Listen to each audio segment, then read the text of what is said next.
Okay friends, in our leadership curriculum we've started working our way through Good to Great. Now if you're like me, I manifest when I read this book because I really struggle with corporate culture, and I find it, part of my sort of background just finds it really difficult. But actually the truth is, this book has a whole lot of really good principles that we can bounce off. But the reason why we're doing these video recordings is so that we can personalize it to our context.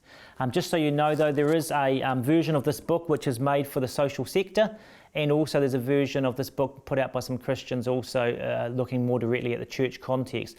I myself just prefer to go to this one. If you really struggle to read this book, then the great thing about this book is there's summary grey box summaries at the end of each chapter, and often in groups I'll just sort of read through the summaries together and we'll say what stood out to us. So we're in chapter 3, which is the first who then what chapter. Now, really important principle of this book is linear. It goes on a journey. It says for these companies that did really well, they worked out these pieces, but they did them in a certain order, I suppose.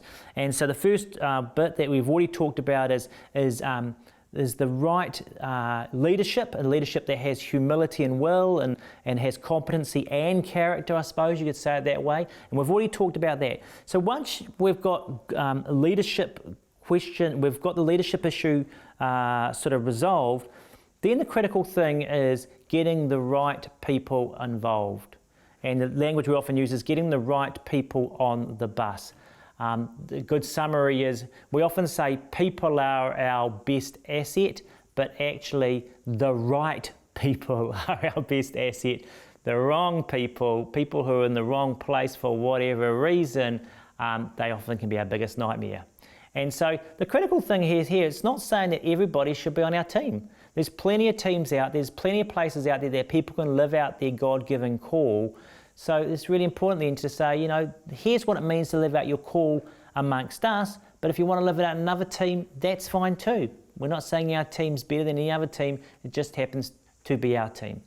Now people, once they read the summary of this, and they'll be in teams and they'll say, oh, you don't understand, Bishop. I've got these people on my team who probably shouldn't even be on my team. So I want to give you some real clear thoughts about how to maybe just start this journey of the culture amongst the people on your team. So first is, I always try to form teams which are smaller, not larger to start with. It's very hard for me to form culture of a team of 12 people, but actually if I start with me and 2 mates, and then we work out clearly a healthy culture between us about how we want to be and what it looks like, then I can invite other people in to already an existing healthy culture. So I think so often we try to keep everybody happy in a team as opposed to starting our team small. However, sometimes we end up with large teams by default, we inherit it, whatever. And then we start to go on the journey then how to help our people adjust to being on this team, and how to make sure we have the right people in the team. What I find is as we work on developing the culture of our team, people often will naturally get off, and that's fine. But some critical ways that I do that. First thing I do is I create natural bus stops. So there's natural places once or twice a year where it's appropriate for people to reflect on their commitment to the team and whether they should be on the team. So in a classic, like a vestry cycle is a 2-year cycle, and nowadays it used to be a 1-year cycle where you've got a natural bus stop where people are getting on and off. So I think it's really healthy for every team to have at least an annual bus stop where people can choose whether they want to still be on this team going forward. So as I approach a natural bus stop, what I would do is I would really clearly state the expectations that I would have for how we would be as a team if we chose to rejoin this team.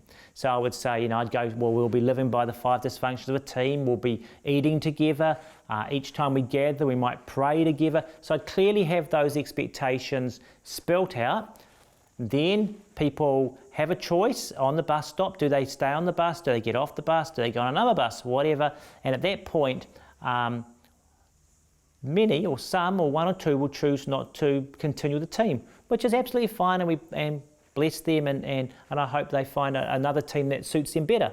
But then the first team night back, after that, when the team regathers, straight away at that point what I will do is I'll then enforce the expectations that I had mentioned a few months earlier when we're going through this process. So that straight away I enforce those expectations. As soon as a new group forms, I enforce them. Here goes, guys. We said we're going to eat together. We're now eating together. We said we're going to pray together. We're now praying together. Here's the 5 distinct functions of a team. This is the way we'll do our life together, and I make sure that I'm enforcing it. I find that if I do those things, then in most cases, 90% of the cases, people just in due time will self-select. And most of the time as a leader, I don't have to do any more than that, just create the right culture, the right bus stops, the right expectations, and people will naturally remove themselves, and the right people will come on. Obviously, there is a point where once in a while, as a leader, you actually do need to have that difficult conversation if people ultimately, for whatever reason, are just damaging the group. And not saying you want groupthink. It's not about groupthink, but it is about the fact that actually they're not really interested in this group going forward. They're more interested probably in what their own particular interest is. Then at that point, you may actually just need to have that difficult conversation. But can I say that, again, one of the principles of this book is that when you know you've actually got somebody who shouldn't probably be in your team, don't wait years and years and years. Just have the courage in love and in compassion to do that conversation well, and to start that conversation and say, is there a better place for you to serve? Is there another team that you can be part of that might suit your gifting better? But can I say that my experience is often people put off that conversation and actually avoid that conversation for years and years and years. And I actually think that's unloving, because it's very good for us to help out our people find where they need to serve. A couple other things around this chapter. There's a principle in this chapter that says you should limit your growth to your ability to find the right people. So often we are trying to push out in different areas, but only push out when you can find the right people. So I always have this idea where I'm trying to find the champion who that can lead us out in an area. So until I can find the champion, it's just best not to appoint somebody. It's just best to wait. So often I have plenty of positions on teams where I'm just waiting for the right person as opposed to just filling it.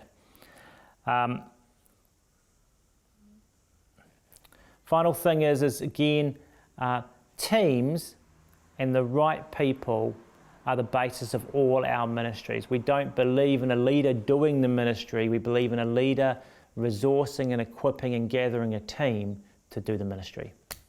Thank you.